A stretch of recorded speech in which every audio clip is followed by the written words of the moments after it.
What's the matter? Old man Army teach you how to wash windows and beg for tips. Matthew didn't answer. He just wiped the last corner of the glass, then bent down to pick up a gum wrapper from the sidewalk, something no one else would have bothered with. As he stood up, a small, worn badge fell from his coat pocket. A man in uniform nearby froze. Wait, that's Sergeant Kessler, Ghost Hawk. He saved my father's life. Comment below, would you have stopped to help him or walked right past, then hear what really happened. Matthew Richard Kessler stood at 5'10", shoulders slightly stooped, the weight of years clinging to every movement. His skin was sun-darkened and weathered, like worn leather. Tufts of gray curled from beneath a faded Army patrol cap, one that hadn't left his head in years. He wore a surplus field jacket olive green, buttons mismatched, the fabric thinned at the elbows. When he walked, it was with quiet purpose, and when he paused, he always squared his stance, as if still waiting for orders. Every morning, Matthew would emerge from his old RV parked behind a dusty gas station near the outskirts of town. The RV barely ran, but it kept the rain out. He washed his face with cold water from a cracked thermos, tucked in his shirt, and headed to Lou's Diner, a small eatery that paid him $20 a day to sweep the floor and take out trash. He never complained, never asked for more.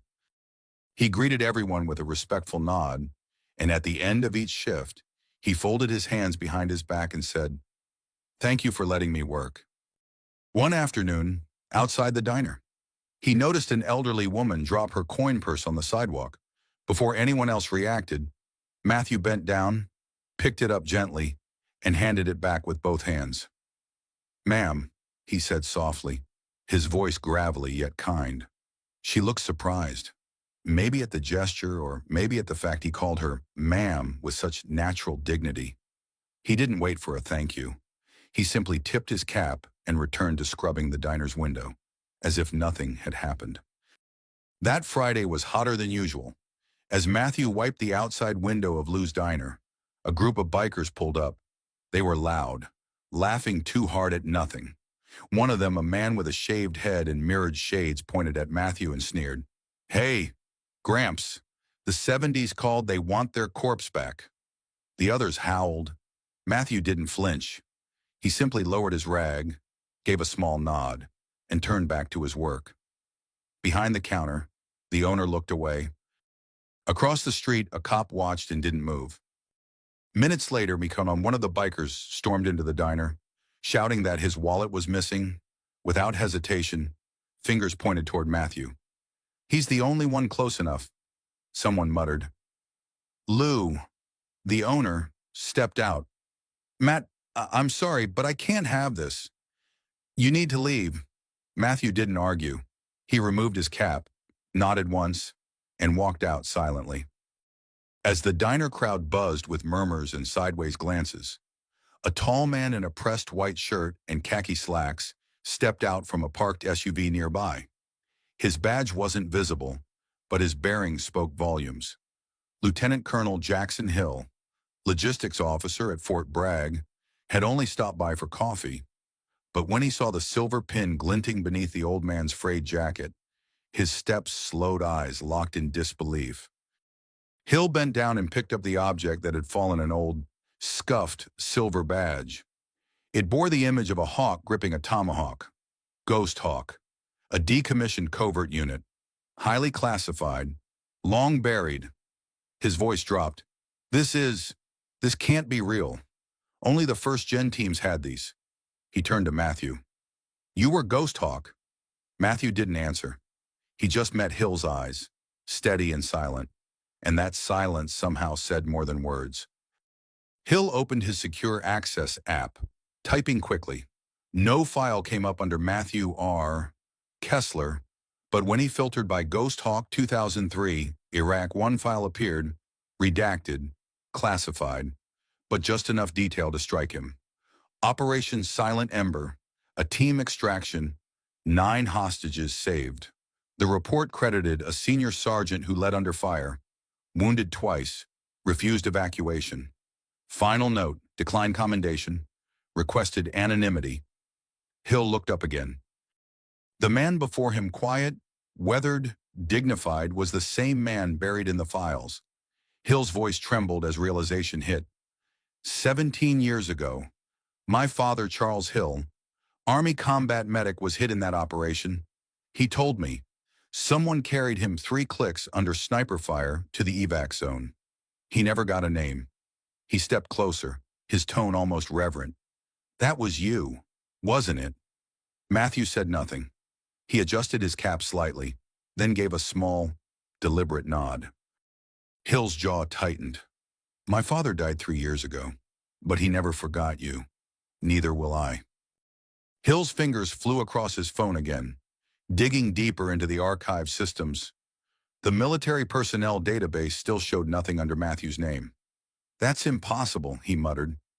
Then he saw it in an old audit report buried in a logistics review. Discharge status, administrative irregularity due to record loss. He looked up, stunned. Your entire service record was flagged as missing. That's why no benefits, no recognition. It wasn't just forgotten, it was deleted by mistake. 20 years ago. Matthew didn't look surprised. He simply said, they told me to move on. So I did. Just then, a police officer stepped forward, hand hovering near his belt. Sir, he barked toward Matthew. We've had a complaint. I need you to come with me. Hill moved between them. Stand down, he ordered, tone sharp, authoritative. This man is a decorated combat veteran. The officer scoffed. I don't care who he was. Right now, he's disrupting business. Matthew raised a hand. It's all right, he said softly. I've been through worse. But his eyes, for the first time, betrayed fatigue. The officer reached for the cuffs. Matthew didn't resist. He simply exhaled and extended his wrists. But Hill stepped forward. Voice steel sharp, do not touch him. The officer hesitated. I outrank your entire department, Hill continued. And you're seconds away from putting your hands on a man who bled for your freedom. People began to gather. Someone started filming. The officer lowered his hands slowly. His mouth opened, but nothing came out. A black SUV screeched to a halt across the street. From it stepped a tall, broad man in full uniform, Major General Cameron Price. He strode across the pavement with intent, his face unreadable. Hill saluted. Sir, I called this in. I believe we found Sergeant First Class Matthew Kessler. Price's eyes landed on Matthew and suddenly softened. I don't believe, he said. I know. General Price stopped inches from Matthew. 2003. Operation Silent Ember. 9 hostages. 2 wounded teammates carried out.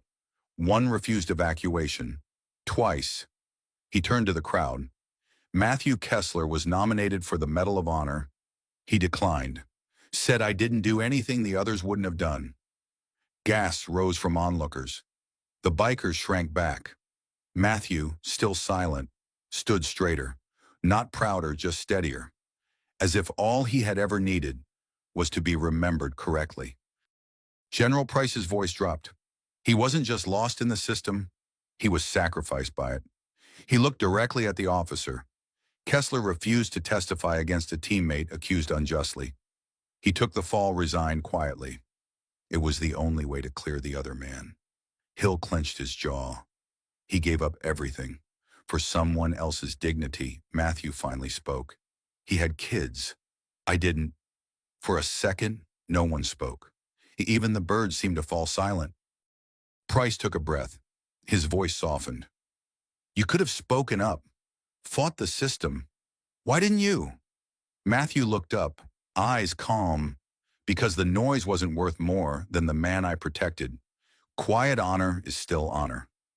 Price turned to the crowd, now deadly silent. This man didn't just serve.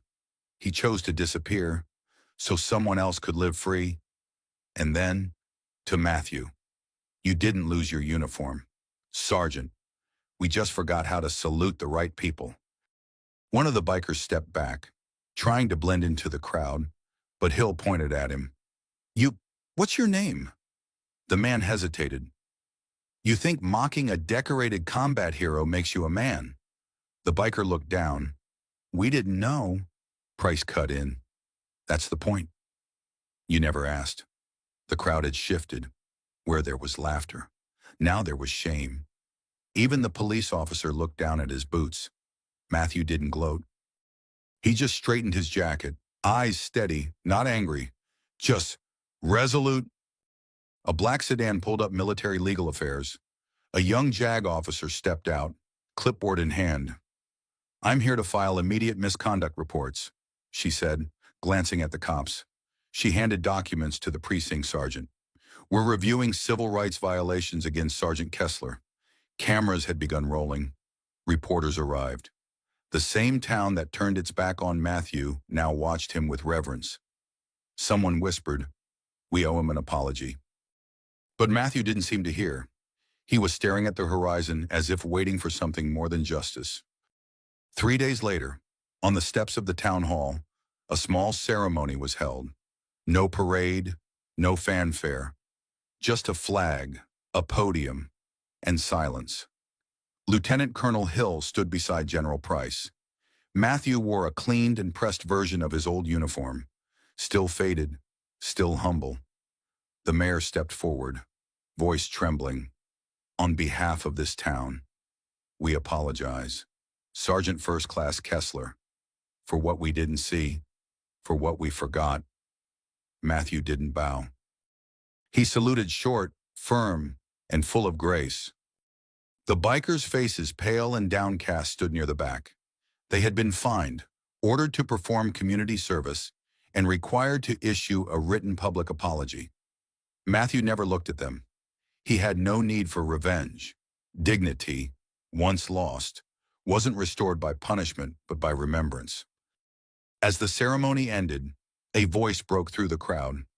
Dad Matthew turned. A woman in her 30s, tears on her cheeks, stepped forward. Emily Kessler. They hadn't spoken in over a decade, drifted apart after the fire that claimed her mother. She held out a trembling hand. Matthew didn't hesitate. He pulled her into an embrace that didn't need words. The crowd quietly gave them space. That evening, Hill handed Matthew a folder.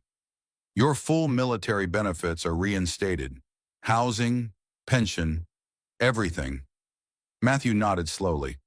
That's more than I expected. There's one more thing, Hill added. The Department of Defense had invited Matthew to write about his years in silence for a book on forgotten heroes. He didn't answer right away. He looked out toward the flag in the distance. I'll think about it, he said. But maybe it's time someone remembered us, properly.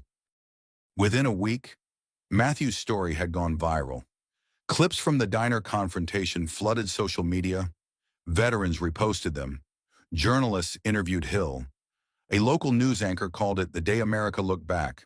Across the country, forgotten veterans were suddenly being sought, seen, and heard. A bill was even introduced in Congress. The Kessler Amendment to review lost records of service members who never received recognition. People began to refer to him as the quiet salute, not a protest, not a slogan, just a man who stood tall in silence until truth found him. Murals were painted. A statue commissioned in his hometown's Veterans Park, Matthew in uniform, hand raised in salute, not toward a crowd but toward the horizon. A reminder that some heroes don't raise their voices. They raise others. Emily bought him a small home with a porch, using funds from a community campaign.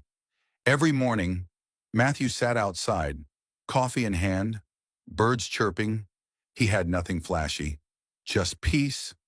And one morning, he opened a box delivered to his doorstep. Inside, his long-lost Medal of Honor, found and approved posthumously after the record correction. He stared at it for a long time, then quietly placed it next to his wife's photo. She'd laugh at this, he murmured. The final image was shared in newspapers and screens across the country. Matthew, in his old jacket, saluting the flag at dawn. Beside him stood Emily, hand over heart. No music, no sound, just the wind and morning light. The caption read, "You don't need a voice to remind people what dignity looks like." And Matthew's last public words, "Don't salute me. Salute what's right." Sometimes those we overlook carry the quiet weight of everything we value: honor, sacrifice, and truth. It's not the loudest man in the room who defines justice. It's the one who lives it, even when no one's watching.